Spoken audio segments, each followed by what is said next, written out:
नमस्कार, very good morning. मैं हूं अविनाश एंड आज की मार्केट अपडेट के बारे में हम बात करते हैं।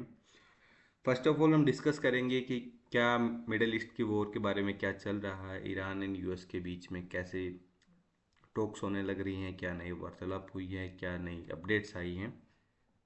सेकंड में मैं डिस्कस करूंगा इंडिया के एक्सपोर्ट इंजन के बारे में जो कि अनएक्सपेक्टेडली ग्रोथ से ग्रो करने लग रहा है। एंड थर्ड क्वेश्चन मेरे पास आता है कि क्या क्रूड ऑयल प्राइसेस और राइजिंग एक्सपोर्ट मिलकर इंडिया के नए हाइज की तरफ ले जा सकते हैं। और सबसे इम्पोर्टेंट बात, आज एक ऐसे सेक्टर के बारे में हम डिस्कस करेंगे जिसे हम अभी तक अंडर एस्टिमेट कर रहे हैं बट आने वाले फ्यूचर में काफ़ी चीज़ें वो चेंज कर सकता है। सो ग्लोबल मार्केट से स्टार्ट करते हैं। डाउ जोन्स पॉजिटिव क्लोज हुआ है एंड गोल्ड एंड सिल्वर में भी हमें प्रॉफिट बुकिंग देखने को मिली है। गिफ्ट निफ्टी हल्का नेगेटिव ट्रेड कर रहा है लेकिन मार्केट का असली फोकस क्रूड ऑयल पे है। क्रूड अभी भी $80 के आसपास ट्रेड कर रहा है। अगर क्रूड स्टेबल या लोअर रहता है तो इंडिया के लिए ये एक मेजर पॉजिटिव ट्रिगर बन सकता है, क्योंकि लोअर क्रूड का मतलब होता है lower inflation, better corporate margins, stronger economy and better earning outlook. और इस वजह से आज का पूरा मार्केट सेंटिमेंट ऑयल के आसपास रिवॉल्व कर रहा है। डिस्कस करते हैं कि क्या चल रहा है यूएस एंड ईरान के बीच में। सो यूएस एंड ईरान के बीच में नेगोशिएशंस कंटिन्यू हैं। टॉक सैंक्शन रिलीफ और फ्रोजन एसेट्स को लेकर काफ़ी बातचीत चल रही है। ईरान ओपनली कह रहा है कि अगर डील प्रोग्रेस करती है तो उसकी इकोनॉमी को सिग्निफिकेंटली बूस्ट मिल सकता है।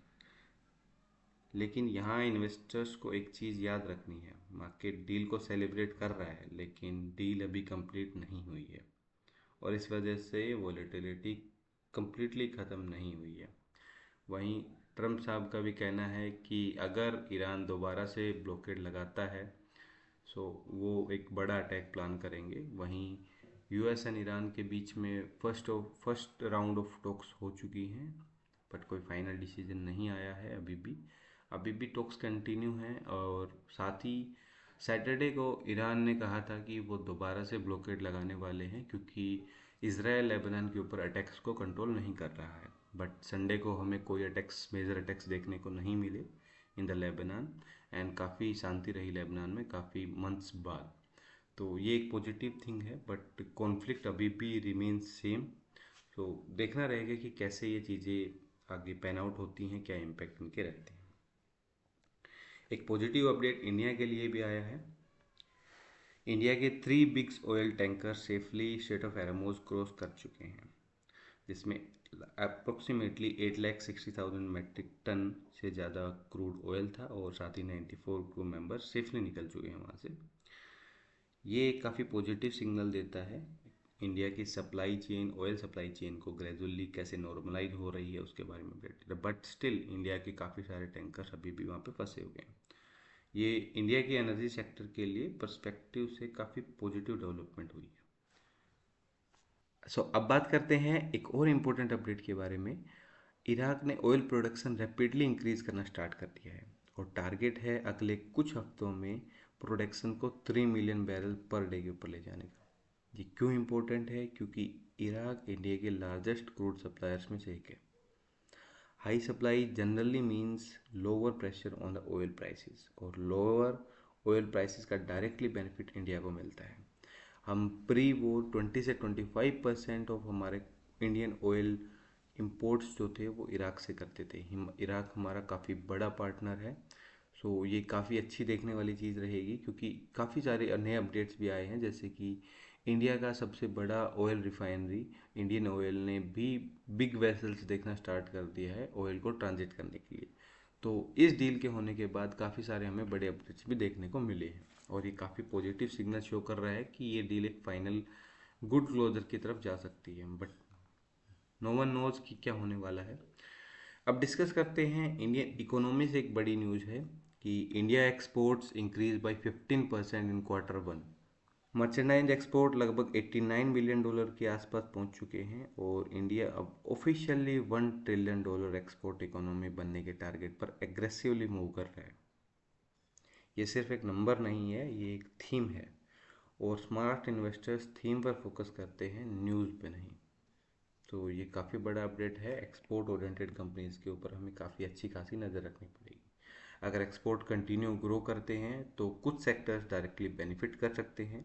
Textiles, manufacturing, logistics and ports, industrial companies और एक्सपोर्ट ओरिएंटेड बिजनेसेस, ये सेक्टर आने वाले मंथ्स में फोकस में रह सकते हैं। अब एक वार्निंग सिग्नल है आपके लिए। हमारे फॉरेक्स रिजर्व्स के अंदर काफ़ी अच्छा खासा बड़ा डिक्लाइन हमें देखने को मिला है। तो इंडिया के फॉरेक्स रिजर्व में लगभग $10 बिलियन के डिक्लाइन देखने को मिला है, लेकिन interestingly foreign currency asset increase हुए हैं। मेजर डिक्लाइन गोल्ड रिजर्व्स की वैल्यूएशन इम्पैक्ट की वजह से आई है। फिलहाल इस डेवलपमेंट को मार्केट न्यूट्रल व्यू से देख रहा है, बट फॉरेन करेंसी एसेट्स में हमने काफ़ी अच्छा ग्रोथ दिखाया है। 846 मिलियन से ग्रो होकर 544 बिलियन तक पहुंच चुके हैं। वहीं गोल्ड रिजर्व्स के अंदर भी थोड़ा सा डिक्लाइन है, अराउंड 10 बिलियंस के अराउंड का। सो एक काफ़ी पॉजिटिव चीज़ है।